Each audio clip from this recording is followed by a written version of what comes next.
नमस्कार विद्यार्थी मित्रांनो, स्कॉलरशिप आणि बरंच काही आपल्या यूट्यूब चॅनलमध्ये तुम्हा सर्वांचं पुन्हा एकदा मनापासून स्वागत। आज आपण मंथनसाठी बुद्धिमत्तेचा एक अतिशय सोपा पण तितकाच महत्त्वाचा असा घटक पाहणार आहोत, तो म्हणजे आरशातील प्रतिमा। तर याच्या अगोदर आपण गणित आणि बुद्धिमत्तेचे भरपूर व्हिडिओ अपलोड केलेले आहेत, ते जर तुम्ही पाहिले नसतील तर नक्कीच पहा।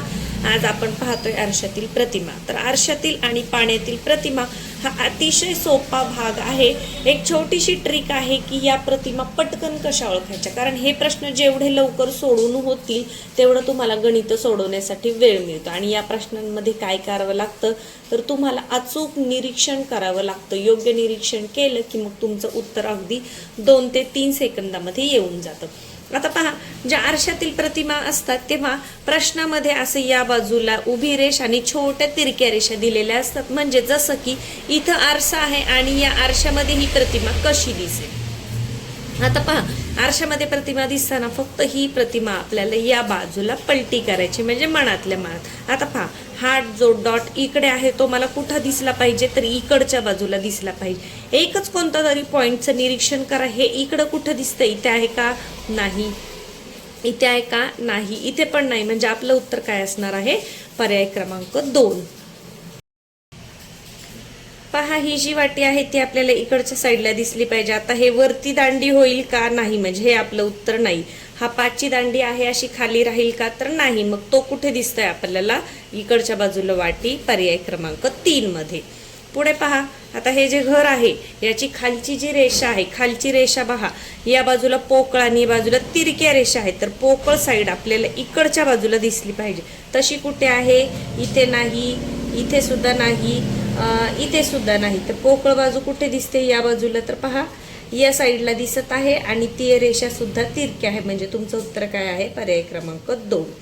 खालची आकृती पहा, हा जो डॉट आहे तो आपल्याला या बाजूला दिसला पाहिजे, इथे आहे का नाही, आणि ह्या ज्या भरलेल्या पट्ट्या आहेत त्या सुद्धा खालीच पाहिजे। तर पहा, इथे तसं दिसतंय, ह्या पट्ट्या वरती जातील का, ह्या दोन्ही आकृतीमध्ये त्या वरती दाखवल्यात, म्हणजे हे 3ही चुकीचे आहे। आपलं बरोबर उत्तर कोणतं आहे, पर्याय क्रमांक 2। आता क पहा, क ची ही जी छोटीशी तुटलेली बाजू आहे ती आपल्याला इथेच जवळ पाहिजे, इथेच जवळ या बाजूला, तर ती मला कुठे दिसते, पर्याय क्रमांक 3 मध्ये। व्यवस्थित निरीक्षण करायला शिकलात आणि चांगला सराव केलात तर हे जे प्रश्न असतात ते तुमचे अगदी पटापट सोडून होतात। पहा, बी या साईडला असा करा, काय येणार, ही दांडी आपल्याला या बाजूला पाहिजे। पहा कुठे दिसते, या बाजूला, इथे आहे का नाही, इथे आहे का नाही, इथे सुद्धा नाही, तर आपल्याला ते कुठे दिसते, पर्याय क्रमांक 2 मध्ये। 64 मध्ये हा 6 आपल्याला इकडच्या बाजूला असा दिसला पाहिजे, या साईडला असा, तर ह्या बाजूला इथे 6 आहे, इथे 9 झालाय, म्हणजे हे आपलं उत्तर नाहीये, तर आपलं उत्तर काय आहे, पर्याय क्रमांक 1। पहा, हा या बाजूला आहे आणि हा 4ची इकडची जी रेष आहे ती इकडच्या साईडला आहे, पर्याय क्रमांक 1। खाली पहा, बाणांच्या खुणा आहेत, हे जे असे बाण आहेत ते आपल्याला या साईडला दिसले पाहिजे, 3ही, तर ते तसे कुठे दिसतात, 3ही या बाजूला, इथे किती आहेत, 2च आहेत, म्हणजे हे नाही, तर इथं आपलं उत्तर आहे पर्याय क्रमांक 2। 50 मध्ये 0 आपल्याला इकडच्या साईडला पहिला दिसला पाहिजे, इथल्या इथे 0 आणि या बाजूला 5, तर इथल्या इथे 0 कुठे दिसतोय, हा 5 आहे असा, म्हणजे हे येईल का नाही, हा 5 उलटा झालाय, म्हणजे हे येईल का नाही, या बाजूला तर 0 इकडच्या साईडला गेलाय, मग आपलं उत्तर काय असणार आहे, पर्याय क्रमांक 2। असं व्यवस्थित आणि बारीक निरीक्षण करायचं, एखादी खूण लक्षात ठेवायची आणि हे जे प्रश्न असतात ते तुमचे अगदी पटापट सुटून जातात। जसं पहा, या साईडला जे तिरकं टोक आहे ते मला कुठं दिसलं पाहिजे, या बाजूला तिरकं दिसलं पाहिजे, तर या बाजूला तिरकं दिसणारं एकच आकृती आहे, पर्याय क्रमांक 2। हा जो मोठा काटा आहे तो कुठे आहे, 9च्या बाजूला आहे, तर तो आपल्याला तिकडे 3च्या बाजूला दिसला पाहिजे, तर तसं कुठे दिसतंय, पर्याय क्रमांक 4 मध्ये। यानंतर ही खालची आकृती पहा, हे जे वरचे हे 2 आडवे गोल हे आहे असं दिसेल, तर हे आहे असं कुठं दिसते, पहा, खाली जाईल का गोल, नाही, आडवा पण होणार नाही, या बाजूला पण होणार नाही, आहे अशीच आकृती दिसेल, सेम टू सेम, म्हणजे पर्याय क्रमांक 4। यानंतर हा वरचा जो 2 आहे तो आपल्याला या बाजूला दिसला पाहिजे, या बाजूला 2 कुठे आहे, आणि ही जी दांडी इकडून आहे ती उलट्या साईडला दिसली पाहिजे, म्हणजे या साईडला 2 आणि ती दांडी असं कुठं दिसत आहे आपल्याला, पर्याय क्रमांक 2 मध्ये। ब द क, आता ब आपल्याला उलटा आणि तिकडच्या साईडला पाहिजे, पहा, ब इथे आहे, इथे क शेवट आहे, द, पहा, ब द क, ब द क, पहा द चा गोल जो इकडून आहे, द चं पोट इकडून आहे, ते आपल्याला तिकडून पाहिजे. म्हणजे शेवट ब नंतर द आणि नंतर क असं कुठे दिसतंय मला? शेवट ब नंतर द आणि नंतर क, पर्याय क्रमांक 3 मध्ये. यानंतर पहा हे जे बाणाचं टोक आहे ते या बाजूला आहे, ते टोक इकडच्या साईडला कुठे दिसते? इथं नाही, इथं नाही, इथं नाही, म्हणजे पर्याय क्रमांक 2 हे आहे तुमचं उत्तर. खाली आता प्रश्न वाचा. या प्रकारचे सुद्धा प्रश्न येतात. खालीलपैकी कोणते इंग्रजी अक्षर आरशात पाहिल्यास आहे तसेच दिसेल, तर ते कोणतं असतं? ए जो आहे तो ए मध्ये कोणताही बदल होत नाही, आहे असाच ए दिसणार आहे. मग आपलं उत्तर काय असणार आहे? फक्त ड योग्य.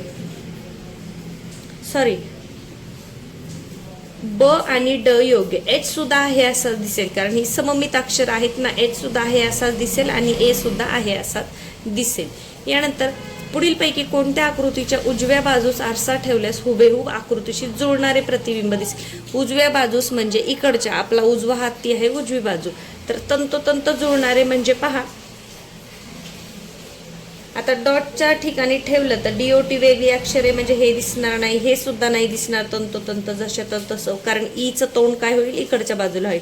मग असं कोणती अक्षर आहेत? एम, एम जे आहे MAM हे जे आहे असंच असं दिसेल, म्हणजे फक्त क दिसेल, तर फक्त क योग्य कुठे आहे? पर्याय क्रमांक 1 मध्ये. आणि शेवटचा प्रश्न आहे याचा पहा. आता ही प्रश्नाकृती, या बाजूला बाण, त्रिकोण आपल्याला रेषेच्या पलीकडे पाहिजे. रेषेच्या पलीकडे त्रिकोण कुठे आहे? इथे आहे रेषेच्या पलीकडे त्रिकोण, इथे नाहीये, इथे आहे परंतु इथे त्रिकोण उलटा दिलाय, म्हणजे आपलं उत्तर कोणतं असणार आहे? असणार आहे पर्याय क्रमांक ड, म्हणून फक्त ड योग्य हे असणार आहे आपलं उत्तर. तर फक्त एकच लक्षात ठेवा, या साईडची आकृती आपल्याला शेवट त्या बाजूला बघायची. हे टोक आपल्याला तिकडचं टोक दिसलं पाहिजे, हे जे आहे ते इथल्या इथं जवळ दिसलं पाहिजे. तर या पद्धतीने एकच खूण लक्षात ठेवून तुम्ही या प्रकारचे प्रश्न अगदी पटापट सोडवू शकता. आता आपण आज आरशातील प्रतिमा पाहिली, उद्या आपण पाण्यातील प्रतिमा पटकन कशी ओळखायची हे पाहणार आहोत. व्हिडिओ आवडला असेल तर व्हिडिओला नक्कीच लाईक करा, चॅनलवर नवीन असाल तर सबस्क्राईब करा आणि तुमच्या मित्रमैत्रिणींना नक्कीच शेअर करा. धन्यवाद.